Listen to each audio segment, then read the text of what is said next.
नमस्कार, मी अनघा धुळकर.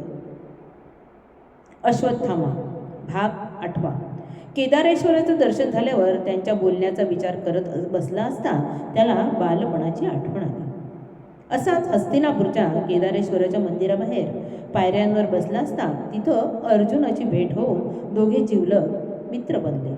अर्जुनानं त्याच्या मस्तकावरील मांसल मण्याबद्दल विचारलं असता अश्वत्थामा गुपित सांगत म्हणाला, हा जन्मजात एक सहजमणी नील रंगाचा नीलमणी आहे. हा नीलमणी जीवापाड जपण्याचा अर्जुनानं मात्र त्याला सल्ला दिला. इतकी जीवाभावाची प्रगाढ मैत्री असल्यावर असे भीषण कृत्य घडूच कसं शकलं? विचारातून भानावर आल्यावर तो फक्त एकटाच होता.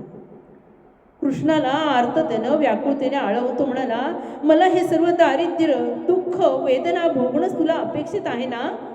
ठीक आहे, हा द्रोणपुत्र अश्वत्थामा भोग बघून जिंकेल नक्कीच.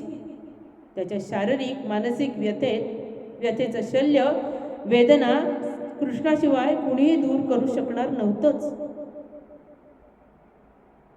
दिवाळीतल्या अश्विन द्वादशीला लाखो भाविक यात्रेकरू त्याच्या दर्शनाच्या ओढीनं यायचे.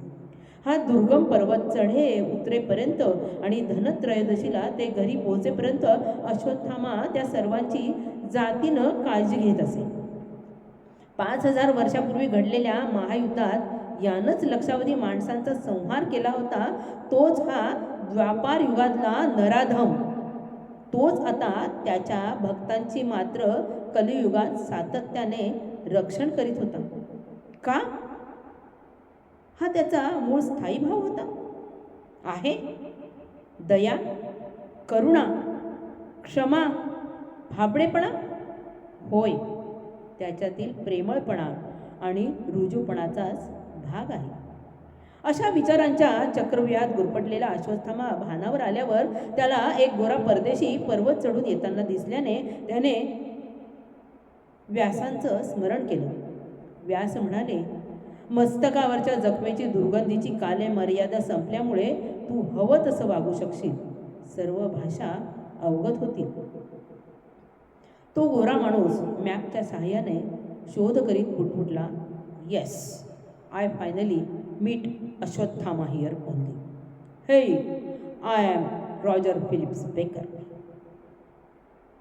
रॉजर बेकरचे शब्द अश्वत्थामाच्या कानावर पोचल्यावर हसून प्रतिसाद देत म्हणाला, yes mister Bakers, you have discovered मी.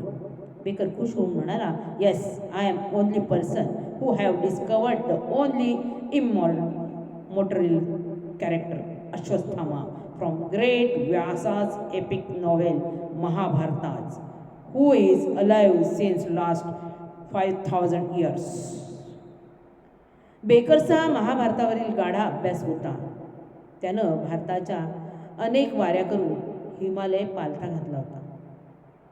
हा दुर्गम अस्तंभ पर्वतावरील अश्वत्थामाचं ठिकाण त्यानं सापडवलं होतं. धन्यवाद.